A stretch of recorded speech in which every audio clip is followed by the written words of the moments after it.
Hey mama, do you ever feel like you're losing yourself? Have you ever looked in the mirror and said, who is this woman? Like, it's kind of me, but it's not me. It's not fully me. It's not who I used to be. It's not who I imagine myself, right? When I close my eyes, who I should be. I know what that feeling's like. As working moms, it's so easy for us to get caught in the day-to-day, in the swirl and the grind of it all, right? We're giving our all at work.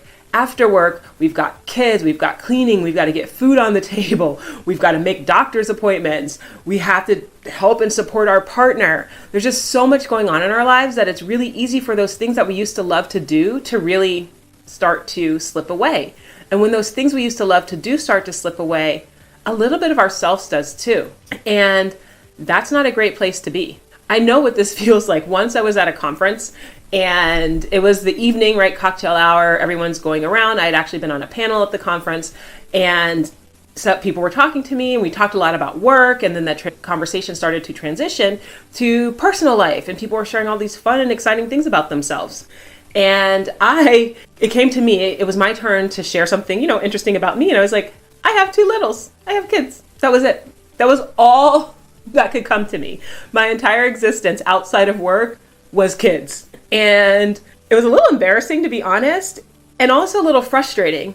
That night when I was in my hotel bed laying there thinking about this interaction that I had with folks, I realized that, I used to be interesting. I used to travel the world. I used to speak French. I still speak Spanish. I speak a little bit of Portuguese. I have tattoos. I used to make my own pasta sauce. I was an interesting person.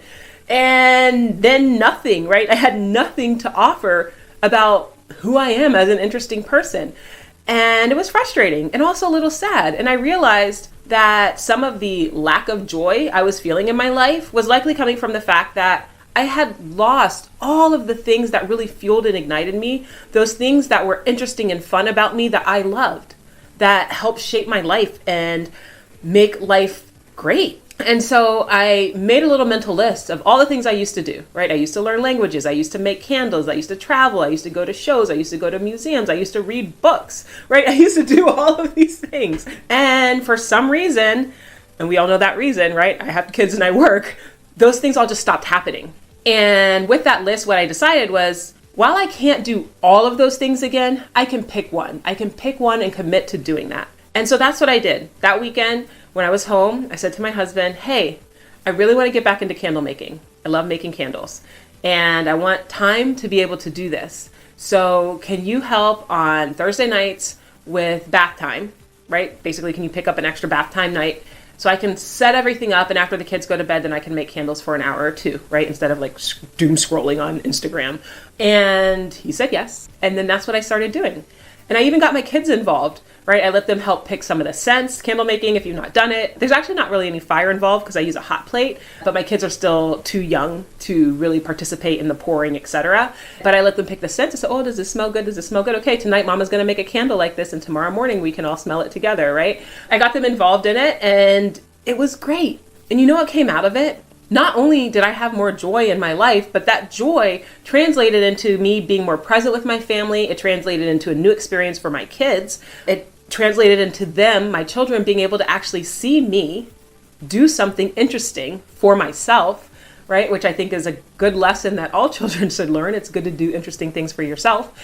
And it even carried over into work, where I found myself with a little bit more energy and a little bit more productive than I had been before. Taking the time to do something that I found fun and interesting for myself advanced my life. And while it felt insurmountable just days before, right? Just days before that conference, if you had asked me, do you have time to pick up a hobby? I would have said, absolutely not. Absolutely 100% not. I got to do this. I got to do this. I got to do this. I got to do this. But you know what? I found the time. I found the time.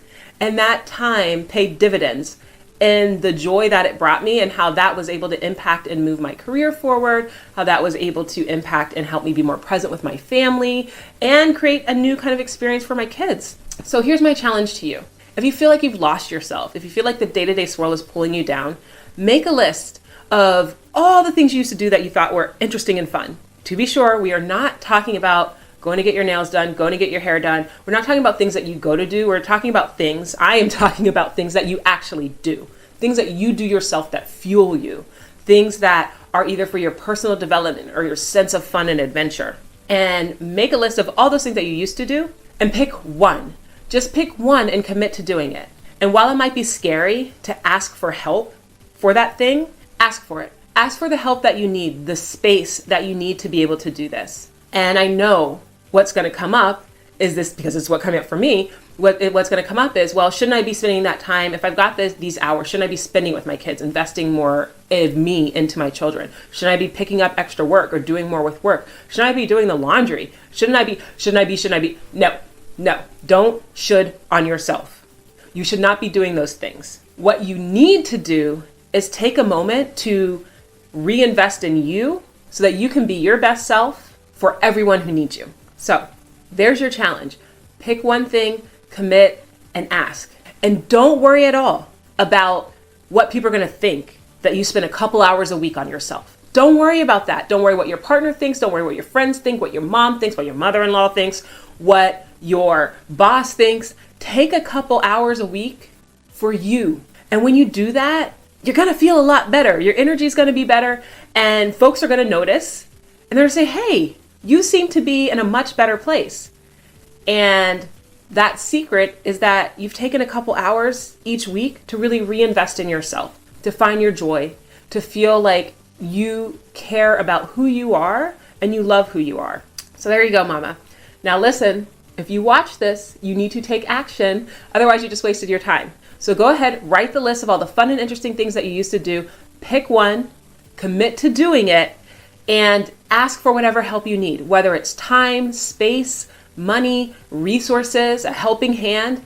Ask for it so that you can achieve this thing. If you like that conversation and what we just talked about, please go ahead and check out my podcast, The Savvy Working Mom, anywhere that you listen to your podcast. Hey mama, if you like what you just heard, I'm now offering VIP days where we can work together to help you thrive in and out of the office. Come check it out on my website, The Savvy Working Mom.